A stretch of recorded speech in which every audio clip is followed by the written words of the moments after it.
nga bwe bagamba nti ennyoni enkeeze y'eri olusiringanyi. Kakati ekyama kiikino lwaki President wa National Unity Platform Robert Kyagulanyi Ssentamu azze mu kalulu akaggwa ng'aleebyalebya mwami we Kaguta Museveni mu constituencies ezisinga zonna. Ekyama kiikino nkikuleetedde era nga n'akataayi tekannasala.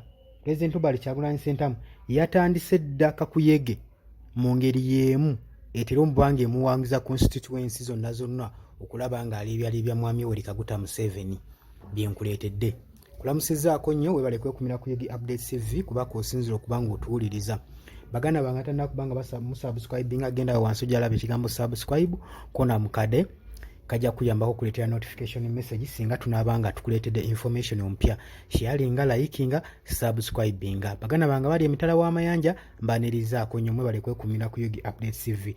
Dani ku Airways Kenya naye nkulamusizaako nnyo mwebale kwekumira ku mayengo gano aga Yegi Updates TV. Mwenna baganda bange abeekumira ku mayengo gano mbalamusizaako nnyo baagala nnyo. Kaakati Banalytics bavuddeyo ne bakola ekibalo kyabwe bulungi nnyo. Lwaki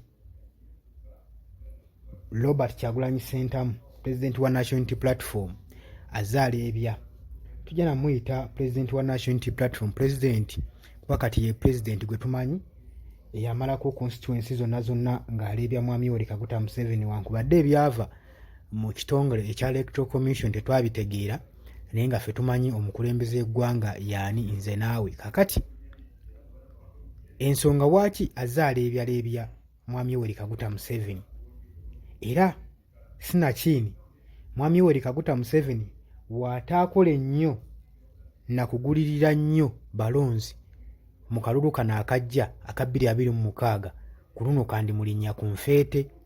Jjukira luli ebyamutaasa mu kalulu kali eri mu ngeri y'obutabeeramu transparency byali bingi mwe mwali COVID-19. Yakola kinene nnyo okuba ng'azannyira ekibiina ekiri ku ruling power ekya NRM okulaba nga bafutyanka byonna bye baafutyanka mu kalulu. Naye ku mulundi guno President Robert Kyagulanyi Ssentamu yatandise dda kakuyege ne kye tuyita mobilization, ate nawudde nti mobilization 2 egenda kuddamu. Kati yatandise dda okukola mobilization mu byalo mu regions zonna eza mu Uganda. Yatandise dda okukolayo kakuyege mu bitundu ki kigambibwa nti nno National Unity Platform team yatandise dda okuba ng'emobilizinga era ng'ekola organization saako ne organization team ng'ebayambako. Kigambibwa nti no weeks zonna eziyise emabega bazimaze mu bitundu by'eggwanga Uganda ebitali bimu nga bagezaako kuorganizinga mobilization zino. Babadde Teso sub-region district, Musoroti, Erebyongo, Serere, Bukedia, Ngola, Kimu, Katakwi, Amuria, Soroti City, Kabera Maido, Kalachi. Ebyo ebimu ku bitundu ba foot soldiers abadde ba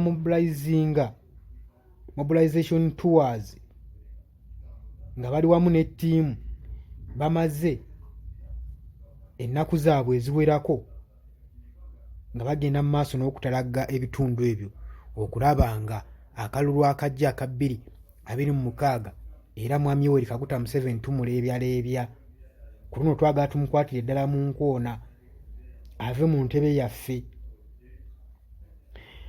Bagamba nti nno mobilization team egamba weti ekubiririza nnyo abakulembeze ab'oku byalo ab'oku bitundu bonna bakyamaani ba LC bantwala tugende bonna babakubiriza ne babencouraginga bagende mu maaso n'okuba nga bakola ate era nga bazimba abatuuze ku kyalo n'abasinga abalala bonna abali mu byobufuzi basobole okuba nga basisinkana abakulembeze baabwe basobole okuba nga beestablishinga mobilization team zaabwe mu bitundu byabwe mwe bali ne mu constituencies zonna okulaba nga babunyisa enjiri y'enkyukakyuka mu bitundu byabwe, tusobole okuba nga tweteekerateekera mu ngeri y'okweteekerateekera akalulu ka 2026.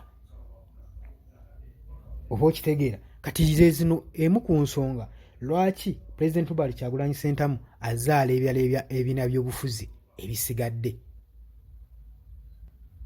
Jjukira omwezi guno nga guggwako twalangirira nti countrywide tour egenda kuba eddamu, mobilization tour, okuba nga tutalagga disitulikiti zonna okuba nga babunya ekigambo ky'enkyukakyuka.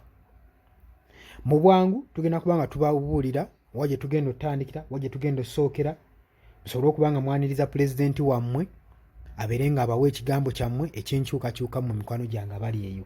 Watannaba kuba nga osubscribinga ogenda kuba osubwa bingi, kuba buli ekigenda okugenda mu maaso ku kitebe tugenda kuba tukikuleetera ekigenda okuba nga kigenda mu maaso mu kibiina byonna mu mobilization zonna tugenda kuba nga tubikuwa nga tubikuleetera. Gwe kyoba okola subscribinga busubscribinzi, sharinga, commentinga, likinga. Mikwano gyange abali emitala w'amayanja mbalamusizzaako nnyo, abali Qatar, Dubai, Saudi Arabia, UK, US, abali South Africa, abali Canada, abagenda okupakasa, mwenna mbalamusizzaako nnyo, mwebale kwekumira ku Mayenga Yugi Updates TV. Mujje mu comment section musharinge bannange mutegeeze abantu ekigenda mu maaso. Gwatamanyi bakulembeze mu constituency yo gy'oli, mbasaba mujje mu comment section wano musabe basobole okuba nga babateerako engeri gye muyinza okuyambibwamu okusobola okulaba nga mobilization tour egenda mu maaso ey'ekibiina ekya National Unity Platform. Jjukira kyekibiina kyokka ekiwangizi kye tulina muno mu Uganda. Kati bannange mbakubiriza twebeereremu, buli kimu tugenda kuba nga tukibaleetera. Tubaagala nnyo, mweraba.